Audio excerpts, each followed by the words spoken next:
मार्गस्य नेतारं भेत्तारं कर्मभूभृतां ज्ञातारं विश्वतत्त्वानां वन्दे तद्गुणलब्धये।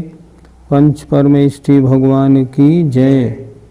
संत शिरोमणि आचार्य विद्यासागर जी महाराज की जय। पिछली पाठशाला में हमने ज्ञानावरणी कर्म, दर्शनावरणी कर्म और वेदनी कर्म के भेदों की चर्चा की थी। क्रम से चलने पर आज मोहनी कर्म का प्रसंग होता है। उसके लिए सूत्र नंबर 9 देखते हैं। सूत्र बड़ा है, ध्यान से देखेंगे। दर्शन चारित्र मोहनीया कषाय कषाय वेदनीयाख्यास। दर्शन चारित्र मोहनीया कसाय कसाय वेदनीयाख्यास। त्रिद्वि नव षोडश भेदाः। त्रिद्वि नव षोडश भेदाः। सम्यक्त्वचारित्र सम्यक्त्वमिथ्यात्व सम्यक्त्व मिथ्यात्व तदुभयान्य कषाय कषायौ कसाय कसायौ। हास्य रत्य रति शोक भय जुगुप्सा। हास्य रति शोक भय जुगुप्सा। स्त्री पुण्य पुंसक वेदा। स्त्री पुण्य पुंसक वेदा। अनंतानुबंध प्रत्याख्यान प्रत्याख्यान। अनंतानुबंध प्रत्याख्यान प्रत्याख्यान। संज्वलन विकल्पाश्चैकशः। संज्वलन विकल्पाश्चैकशः। संज्वलन विकल्पाश्चैकशः। संज्वलन विकल्पाश्चैकशः। क्रोधमान माया लोभाः। क्रोधमान माया लोभा। बोलिए। दर्शन चारित्र मोहिनीया कसाय कसाय वेदनीयाख्यास। त्रिद्वि नव षोडश भेदा।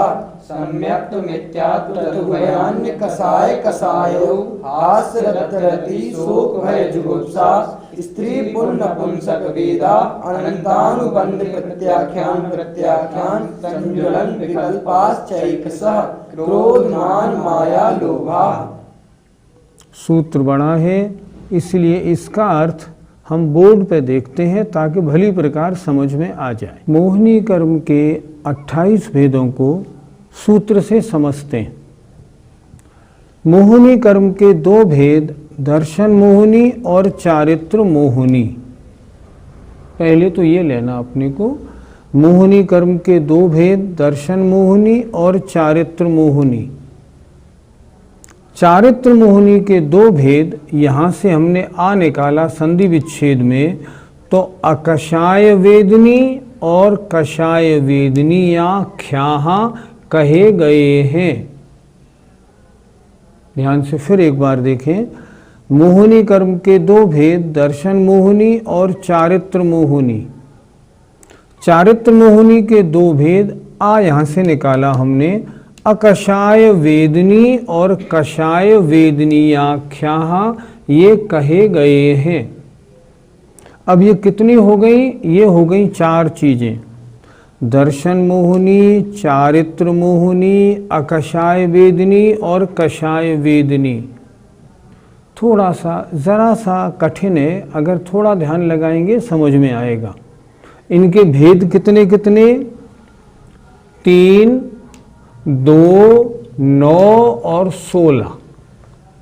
फिर देखें, 3, 2, 9 और 16। क्या मतलब हुआ इसका? अब उन चारों भेदों को इन 4 से जोड़िए।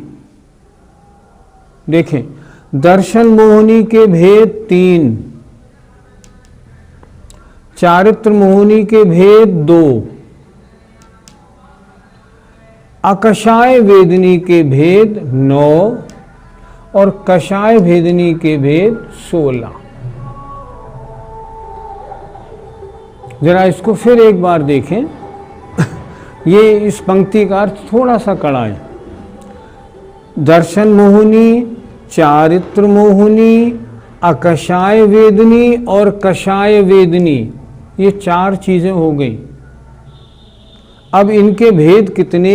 दर्शन मोहिनी के 3, चारित्र मोहिनी के 2, अकषाय वेदनी के 9 और कषाय वेदनी के 16 हैं। ये पहली पंक्ति ठीक हो गई। अब आगे चलें। इतने भेद हैं। अब कौन कौन से भेद हैं? आचार्य ने बड़े क्रम से, बड़े सिस्टम से सूत्र बनाया है। सबसे पहले चर्चा किसकी थी? दर्शन मोहिनी के 3 भेद। कौन कौन से? सम्यक्त्व प्रकृति, मिथ्यात्व प्रकृति और तदुभयानी, माने सम्यक मिथ्यात्व प्रकृति। पहले भेद लेने थे ना दर्शन मोहिनी के 3 भेद। कौन से लिए? सम्यक प्रकृति, दर्शन मोहिनी के 3 भेद, सम्यक प्रकृति, मिथ्यात्व प्रकृति और तदुभयानी, माने सम्यक मिथ्यात्व प्रकृति। अब चले हम चारित्र मोहिनी के 2 भेद। ये कौन से? यहाँ से आ निकाला हमने, यहाँ आया तदुभयानी। अब आ इधर से आ गया तो अकषाय कषायऊ, अकषाय वेदनी और कषाय वेदनी। चारित्र मोहिनी के 2 भेद। चारित्र मोहिनी के 2 भेद, अकषाय वेदनी और कषाय वेदनी। 3 और 2 की चर्चा हो गई। अब किसकी चर्चा होनी थी? अकषाय वेदनी के 9 भेद। कौन से? हास्य, रति, यहाँ संधि विच्छेद निकालिए, रति, अरति, शोक, भय, जुगुप्सा, स्त्रीवेद, पुंवेद और नपुंसक वेदा। नपुंसक वेद। यहाँ पर हमें विसर्ग नहीं लगाना, वेदाह नहीं, वेदा, यहाँ विसर्ग नहीं लगेगा। अब क्या बचा? अब बचा कषाय वेदनी के 16 भेद। इसको कैसे लगाएंगे? अनंतानुबंधी, यहाँ से आ निकाला, यहाँ आया अनंतानुबंधी, फिर आया अप्रत्याख्यान, प्रत्याख्यान और संज्वलन, विकल्पाः, ये 4 भेद हैं। कषाय 4 प्रकार की, अनंतानुबंधी, अप्रत्याख्यान, प्रत्याख्यान और संज्वलन, 4 भेद। और इसमें एक एक के 4 भेद, क्रोध, मान, माया और लोभ। अर्थात अनंतानुबंधी, क्रोध, मान, माया, लोभ, अप्रत्याख्यानावरण, क्रोध, मान, माया, लोभ, प्रत्याख्यानावरण, क्रोध, मान, माया, लोभ और संज्वलन, क्रोध, मान, माया, लोभ। 4 चौका 16 भेद हुए। ये 16 भेद ये हो गए। एक बार फिर चलते हैं ताकि सूत्र स्पष्ट हो जाए। मोहिनी कर्म के 2 भेद, दर्शन मोहिनी और चारित्र मोहिनी। चारित्र मोहिनी के 2 भेद, अकषाय वेदनी और कषाय वेदनी, ये कहे गए हैं। आख्याः, इनके भेद हैं 3, 2, 9 और 16। अब इनके भेद, दर्शन मोहिनी के 3 भेद, कौन से? सम्यक्त्व प्रकृति, मिथ्यात्व प्रकृति और तदुभयानी, सम्यक मिथ्यात्व प्रकृति। अब आए चारित्र मोहिनी के 2 भेद। कौन से? अकषाय, यहाँ से आ निकाला, अकषाय वेदनी और कषाय वेदनी, ये 2। अब आया अकषाय वेदनी के 9 भेद। हास्य, रति, यहाँ संधि विच्छेद किया, रति, अरति, शोक, भय, जुगुप्सा, स्त्री वेद, पुंवेद और नपुंसक वेद। अब आए कषाय वेदनी के 16 भेद। अनंतानुबंधी, क्रोधमान माया लोभ, अप्रत्याख्यानावरण क्रोधमान माया लोभ, प्रत्याख्यानावरण क्रोधमान माया लोभ और संज्वलन क्रोधमान माया लोभ। विकल्पः माने भेदाः च एकशः, इन चार के एक एक के चार चार भेद। इस तरह ये हो गए 16। दर्शन मोहिनी के कितने भेद हुए? मोहिनी के कुल कितने भेद हुए? 2। दर्शन मोहिनी, चारित्र मोहिनी। दर्शन मोहिनी के भेद 3, चारित्र मोहिनी के भेद हुए 9 और 16 25। तो 25 और 3 28। इस प्रकार मोहिनी कर्म के 28 भेद हुए। अब इसके एक एक भेद को समझते हैं। मोहिनी कर्म जो आत्मा को मोहित करे, अर्थात आत्मा के दर्शन और चारित्र गुण का घात करे, उसका नाम मोहिनी कर्म है।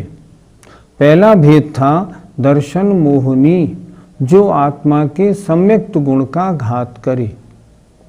दूसरा भेद है चारित्र मोहिनी, जो आत्मा के चारित्र गुण का घात करे।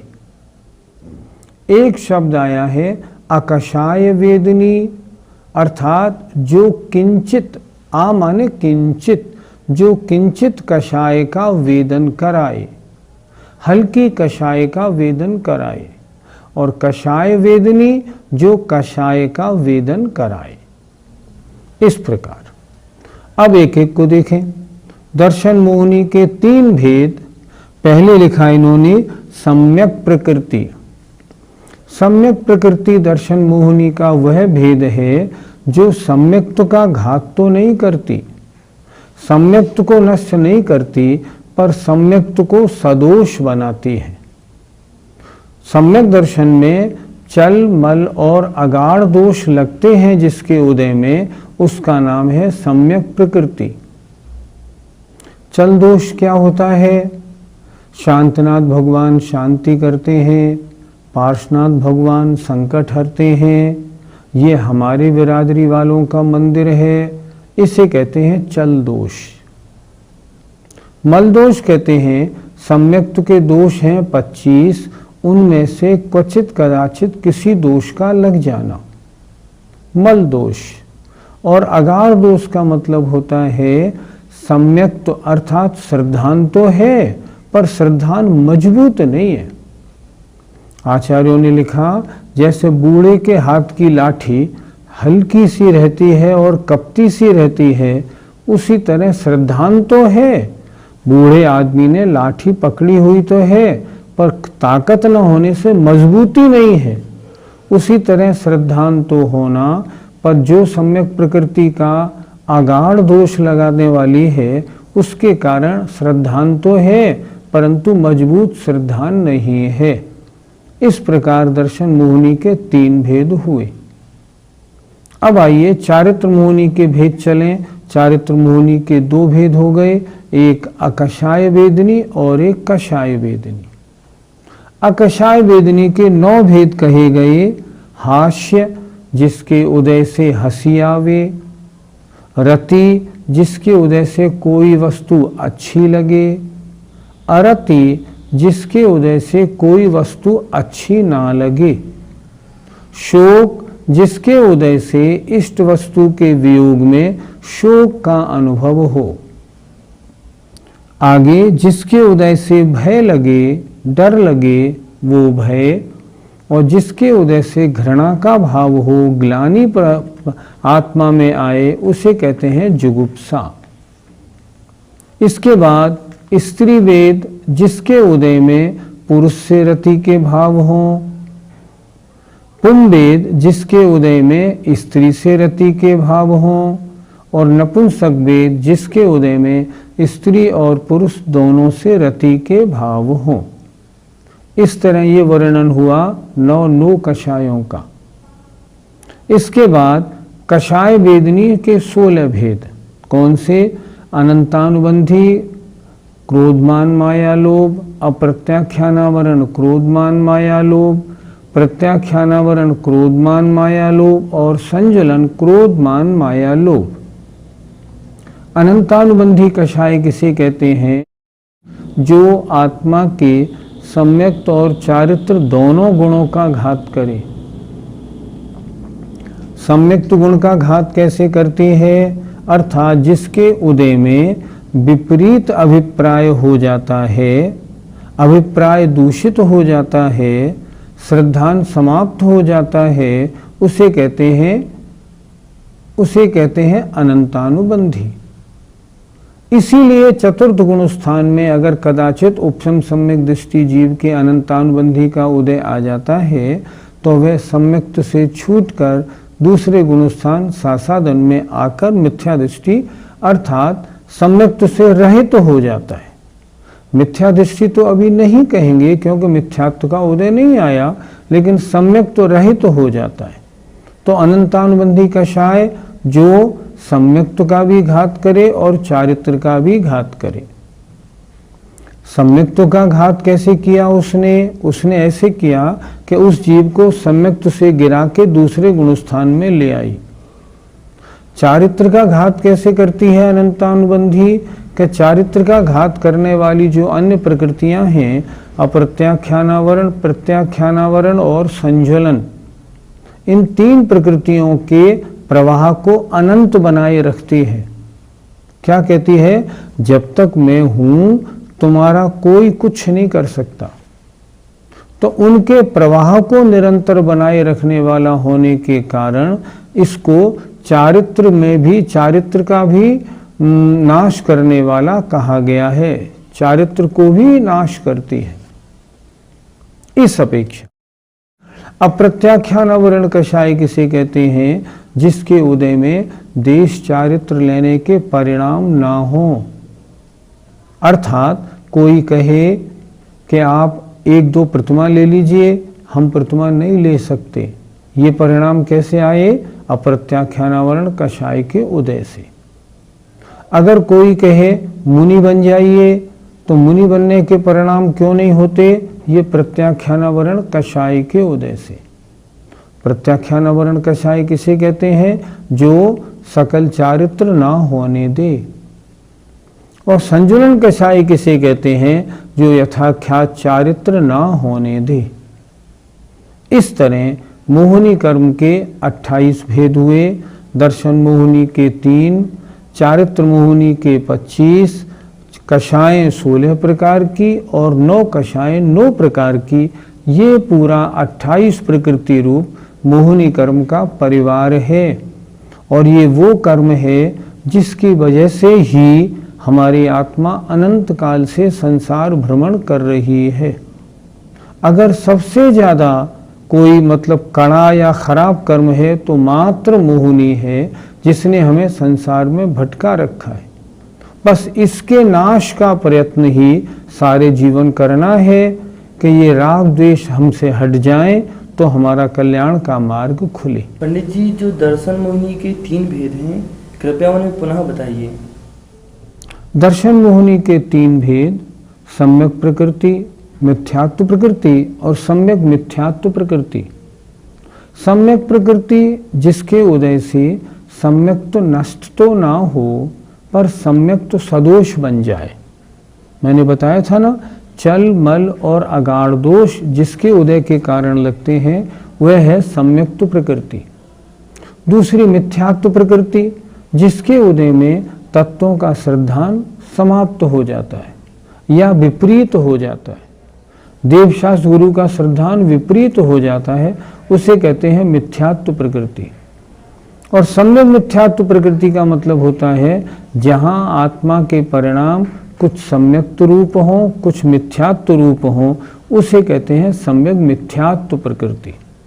जैसे ये वीतराग देव तो सच्चे देव हैं, पर इन अन्य देव के पास मान लो कोई अन्य मत के भगवान या देव हों और उनके पास लाखों आदमी आते हों, तो ये कहना या उनका कोई चमत्कार कभी देखने सुनने को मिल जाए तो ऐसे विचार बनाना कि वीतराग देव तो सच्चे देव हैं ही, पर इनके पास इतनी भीड़ आती है, ये भी सच्चे देव से लगते हैं। अगर ऐसा विचार कभी बन जाए ना तो गुणस्थान तीसरा हो जाएगा। तीसरे गुणस्थान का काल अंतर्मुहूर्त है, इससे ज्यादा नहीं। सम्यक मिथ्यात्व के उदय में तीसरा गुणस्थान बनता है, उसका काल अंतर्मुहूर्त है। मतलब अगर आपने ये मान लिया ये भी वंदनीय है और ये अपने वीतराग देव भी वंदनीय है, दोनों वंदनीय है, तो गुणस्थान पहला मिथ्या दर्शन हो गया। और अगर आप लौट के आ गए कि नहीं नहीं मैं कहाँ भटक गया था, वास्तव में तो वीतराग सर्वज्ञ तो उपदेशी जो अपने भगवान है ये ही वंदनीय है, अन्य नहीं, तो पुनः तीसरे गुणस्थान से वापस फिर चौथे गुणस्थान में लौटा। ये अनंतानुबंधी आदि 4 कसाएं हैं, इन्हें जरा दृष्टांत देके समझा दीजिए। अनंतानुबंधी क्रोध मान माया लोभ, अर्थात जो क्रोध मान माया लोभ रूप परिणाम 6 महीने से ज्यादा रहे आए। जैसे मान लो किसी के साथ अपनी लड़ाई हो गई है और लड़ाई के बाद क्षमा याचना नहीं हुई और मन में बैर भाव बांध लिया, अगर वो 6 महीने से ज्यादा चल जाए तो वह अनंतानुबंधी कषाय बन जाती है। यदि वो 15 दिन से ज्यादा चल जाए तो अप्रत्याख्यानावरण हो जाती है। यदि वो अंतर्मुहूर्त से ज्यादा चले तो प्रत्याख्यानावरण कहलाती है, और यदि अंतर्मुहूर्त तक ही रहे तो वह कषाय संजुलन कषाय होती है। ये क्या है? ये इनका वासना काल है। अनंतानुबंधी कब तक रहती है आत्मा के साथ? ओ करोड़ों वर्षों सागरों तक रहे, अनंत काल तक रहे। अनंतानुबंधी का तो ऐसा हाल है। इसलिए इन 4 कषायों का वासना काल उत्तरोत्तर ज्यादा होता है। इसीलिए तो वर्ष में 3 बार क्षमावणी पर्व आता है, भादों में, माह में और चैत्र में।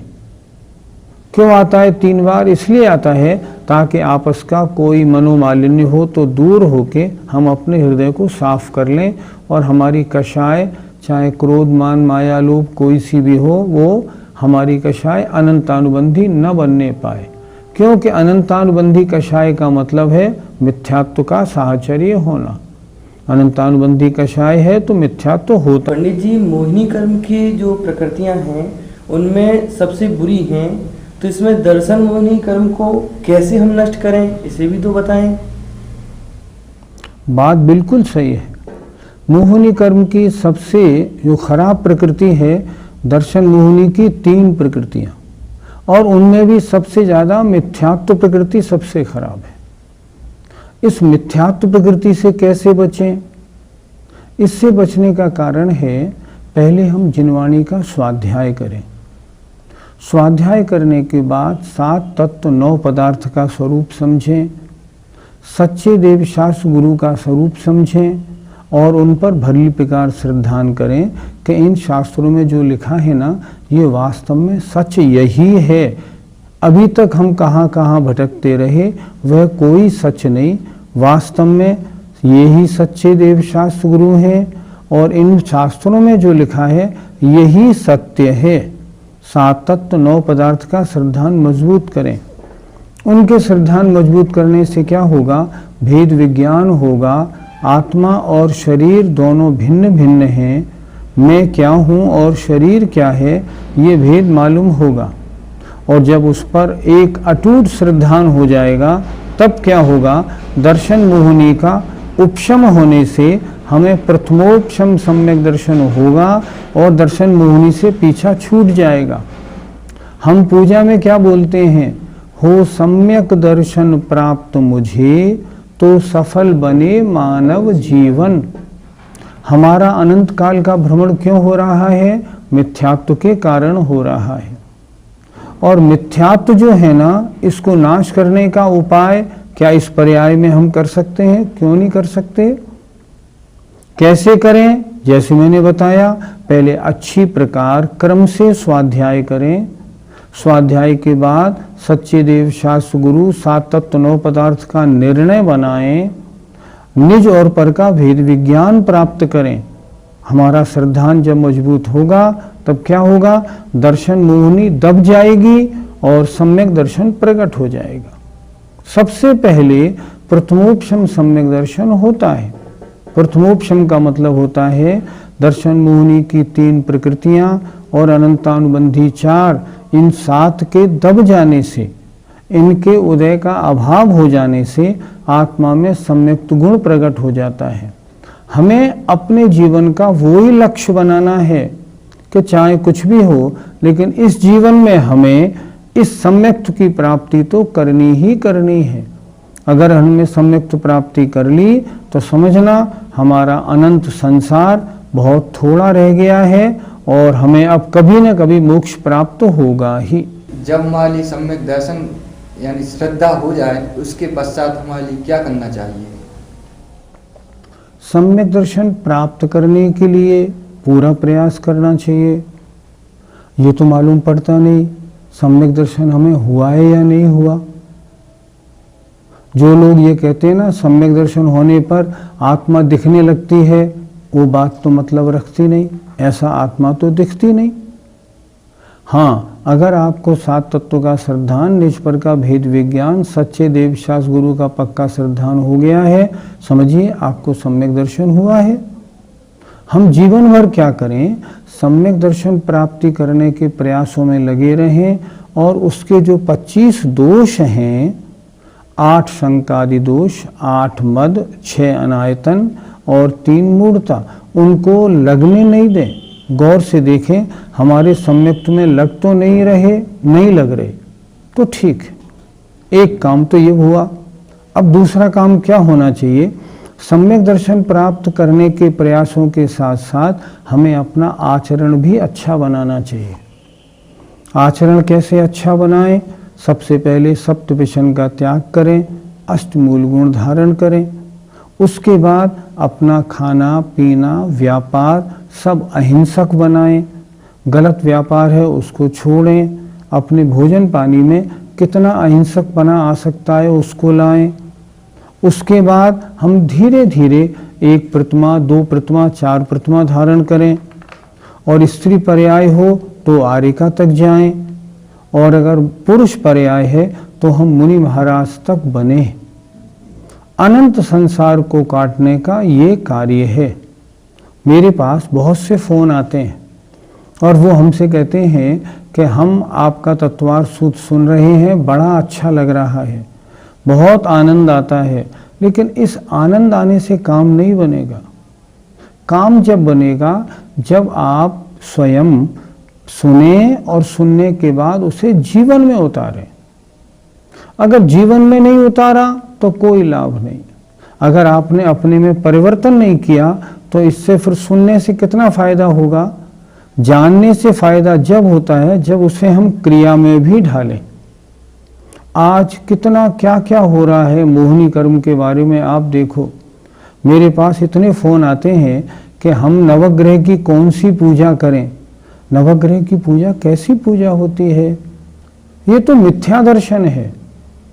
जगह जगह से मेरे पास फ़ोन आते हैं, काल सर्प विधान करें कि नहीं करें। काल सर्प विधान का जैन शास्त्रों में कोई विधान नहीं। लोग क्या करते हैं, शनि ग्रह को परास्त करने के लिए मुंशीवरनाथ भगवान की पूजा करने लगे हैं ताकि शनि से पीछा छूट जाए। अरे भाई, सारे भगवान एक से होते हैं, एक भगवान में कोई विशेषता नहीं होती। इन चक्रों में नहीं पड़ना चाहिए। चारों ओर देवी देवताओं की पूजाओं का बोलबाला हो रहा है आज, क्या बताएं। इन सबको छोड़ें तब तो आगे बढ़ेंगे। केवल हमने तत्वार सूत्र सुन लिया और सुन के अच्छा लगा, देखो इससे कुछ नहीं होगा।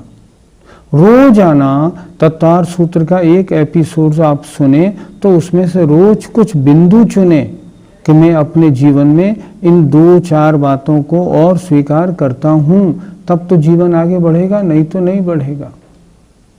भगवान की भक्ति नहीं करेंगे तो सम्यक दर्शन कैसे प्राप्त होगा? आज हमने देखा बहुत से लोगों को तो पूजा में रुचि ही नहीं है। नहीं, पूजा तो करनी ही चाहिए। अपना जीवन बदलिए। अगर बदलेंगे तब तो आप आगे बढ़ेंगे, नहीं तो जहाँ हैं वहीं रहेंगे तो सुनने से फायदा क्या होगा? आपने अपने आधे घंटे का सदुपयोग किया लेकिन कोई विशेष लाभ नहीं होगा। इसलिए जो भी सुने नोट करें, नोट करने के बाद संकल्प बनाएं कि मैं जीवन में इनको उतारूंगा, तब आपका सुनना सफल होगा। आज की पाठशाला का समय पूरा होने वाला है। मैंने आज आपसे इस मोहिनी कर्म से लड़ने का कुछ थोड़ा बहुत विधान बनाया है। अपने घर और परिवार में संस्कार डालिए। आजकल बच्चे सब जैन धर्म के संस्कार से रहित हो रहे हैं। आजकल हमारे बच्चे अदर कास्ट में मैरिज कर रहे हैं, इनको रोकिए, अन्यथा क्या होगा, जैन धर्म सब धीरे धीरे लुप्त हो। इन सब बातों पे गौर करें, अपने यहाँ पाठशाला खुलवाएं, बच्चों में संस्कार डालें, उन्हें सिखाएं कि हमें किन की पूजा करनी, कैसे पूजा करनी और हमें क्या क्या करना है। अगर आप ऐसा करेंगे तब सब काम ठीक होगा, नहीं तो कुछ भी नहीं हो पाएगा। हमें बहुत काम करना है, अपने लिए भी और अपने परिवार और औरों के लिए भी। मुझे उम्मीद है आज की इस कक्षा से आपने जरूर कुछ सीख ली होगी और अपने जीवन को ऐसा बनाएंगे ताकि जो सबसे बड़ा शत्रु है ना मोहिनी कर्म, उससे लड़ने की तैयारी हो सके। अगर आपने वो तैयारी कर ली फिर क्या है, अनंत संसार काटने में फिर देरी नहीं होगी और कार्य सफल होगा, हमारी पाठशाला भी सफल हो जाएगी। आइए, जय जिनेन्द्र।